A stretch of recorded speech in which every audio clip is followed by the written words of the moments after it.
ಸ್ವಾಮಿ ವಾಕ್ಯ ಕೇಳಿಸ್ಕೊಳ್ಳಿ.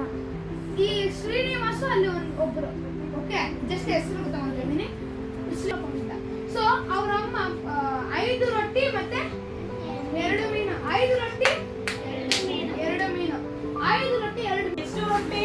5 ರೊಟ್ಟಿ. ಎಷ್ಟು ಮೀನು? 5,000. ಎಷ್ಟು ಜನಕ್ಕೆ? 5,000.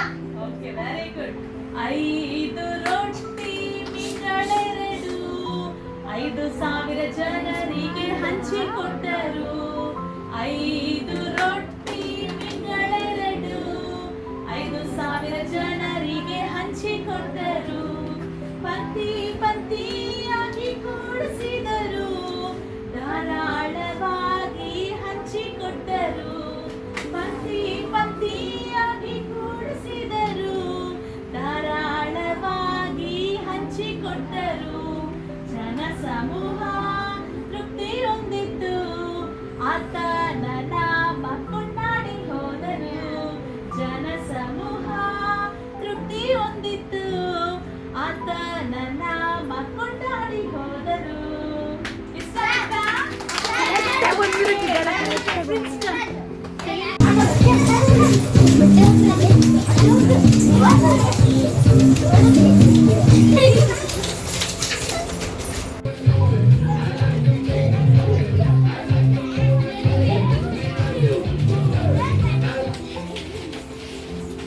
ಉದಯ್ ದೀಪ ನಿಮಗೆ ತುಂಬಾ ಥ್ಯಾಂಕ್ಸ್. ಈ ವಾರವೆಲ್ಲ ನಮ್ಮನ್ನ ಕಾಪಾಡಿದ್ದೀರಿ, ನಮಗೆ ಒಳ್ಳೆ ಆರೋಗ್ಯ ಕೊಟ್ಟಿದ್ದೀರಿ. ನಿಮಗೆ ತುಂಬಾ ಥ್ಯಾಂಕ್ಸ್. ನಾವೆಲ್ಲರೂ ಚಲೋ ಒಳ್ಳೆ ಬುದ್ಧಿ ಜ್ಞಾನ ಕೊಡ್ರಿ. ನಮ್ಮ ತಂದೆ ತಾಯಿಗಳನ್ನ ಆಶೀರ್ವದಿಸಿರಿ.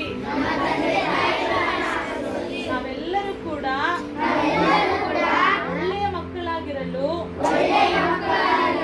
ಸಹಾಯ ಮಾಡ್ರಿ. ಯೇಸು ನಾಮದಲ್ಲಿ ಪ್ರಾರ್ಥಿಸುತ್ತೇವೆ.